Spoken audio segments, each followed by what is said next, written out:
अगर आप भी पशुपालन करते हैं या फिर आपके भी डेयरी फार्म है तो आपको अपने डेयरी फार्म पर दिनचर्या इस प्रकार रखनी चाहिए ताकि आपको ज़्यादा से ज़्यादा प्रोडक्शन मिले तथा ज़्यादा से ज़्यादा उत्पादन मिले तथा आपका पशु स्वस्थ रहेगा तथा दूध भी भरपूर मात्रा में देगा। नमस्कार किसान मित्रों, मैं प्रेम सिंह चारण आज आपको एक अच्छे डेयरी फार्म की दिनचर्या किस तरह होती है उसके बारे में संपूर्ण जानकारी दूंगा। तो आइए वीडियो को शुरू करते हैं।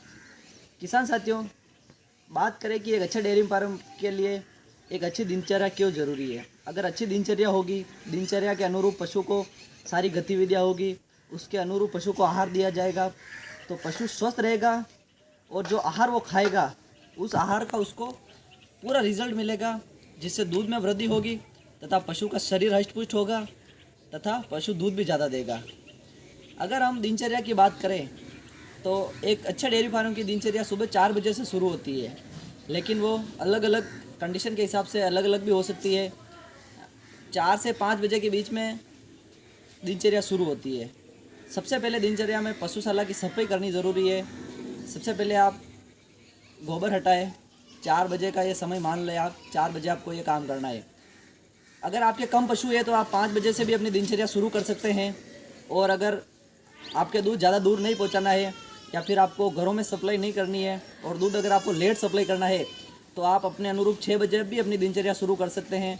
लेकिन अगर आपको दूध दूर तक पहुंचाना है और अगर आपको जल्दी सप्लाई देनी है दूध की तो आपको दिनचर्या जल्दी शुरू करनी पड़ेगी, क्योंकि 6 या 7 बजे तक तो दूध की सप्लाई देना ज़रूरी है। तो बात करें, सबसे पहले पशुशाला की सुबह सफाई ज़रूरी है।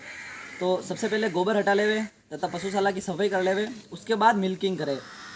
सफाई के बाद अगर आप दूध निकालोगे तो दूध में कुछ गंदगी वगैरह भी नहीं आएगी और दूध की क्वालिटी अच्छी रहेगी।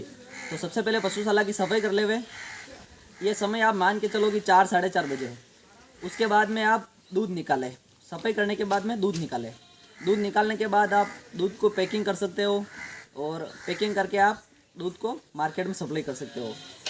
इसके बाद में आप दूध निकालने के बाद में पशु को आप फीड देवे। फीड में आप दलिया दे सकते हो, गेहूँ या जौ का या मक्के का। इसके अलावा आप इसमें खली दे सकते हो। फीड दे देवे। फीड देने के बाद में आप इसको हरा चारा खिलाएं। मतलब फीड देने के 2 घंटे बाद आप हरा चारा खिलाएं। हरा चारा आप 8 बजे के समथिंग डाल सकते हो, 8 या 9 बजे के समथिंग। जब आपका पशु हरा चारा खा लेवे तो उसके बाद में आप इसको सूखा चारा देवे। सूखा चारा तो आप कितनी भी मतलब इतनी मात्रा डालें कि पशु पूरे दिन जब भी चाहे तब खा सके। लेकिन हरा चारा आपको प्रति पशु 20 किलो देना है। आप चाहे तो आधा सुबह दे सकते हैं तथा आधा शाम को दे सकते हैं। तो बात करें अब कि पानी की, तो पानी आपको इस अनुरूप रखना है कि पशु के मुंह के आगे भरा रहे, तो पशु 24 घंटे में जब भी चाहे तब पानी पी सके। ऐसा नहीं हो कि पशु को हम दिन में 2 बार या 3 बार पानी पिला रहे। पशु के ऐसी व्यवस्था करें कि उसके मुंह के आगे 24 ही घंटे पानी भरा रहे, तो उसको जब भी आवश्यकता होगी वो पानी पी लेगा। तो हम बात कर रहे थे कि 10 या 11 बजे के समथिंग सूखा चारा डालेंगे। सूखा चारा पशु खा लेगा। उसके बाद में पशु दिन में रेस्ट करेगा। उसके बाद में शाम को आप मिल्किंग कर लेवे। शाम की मिल्किंग का समय 4 से 5 बजे का रखें। और अगर आपको दूध की सप्लाई देनी है तो जल्दी भी निकाल सकते हो आप 3:30 बजे। बाकी अगर आपको सप्लाई लेट देनी हो तो आप 4 से लगाकर 6 बजे के बीच में आप मिल्किंग कर लेंगे। मिल्किंग करने के तुरंत बाद अगर आप फीड आधे मात्रा में दे रहे हो, आधा सुबह दे रहे हो, आधा शाम का दे रहे हो, तो मिल्किंग करने के बाद आप पशु को फीड दे देवे, जिसमें आपका दलिया वगैरह खली हो वो दे देवे। फीड देने के बाद में अगर आप सूखा चारा आधा सुबह दे रहे हो, आधा सुबह दे रहे हो, शाम को दे रहे हो, तो उसके बाद में फीड खाने के बाद पशु को सूखा चारा डाल देवे। और उसके बाद में पशु को अगर आप चाहो तो रात को सूखा चारा भी डाल सकते हो, तो वो जब भी आवश्यकता होगी तो सूखा चारा खाता रहेगा।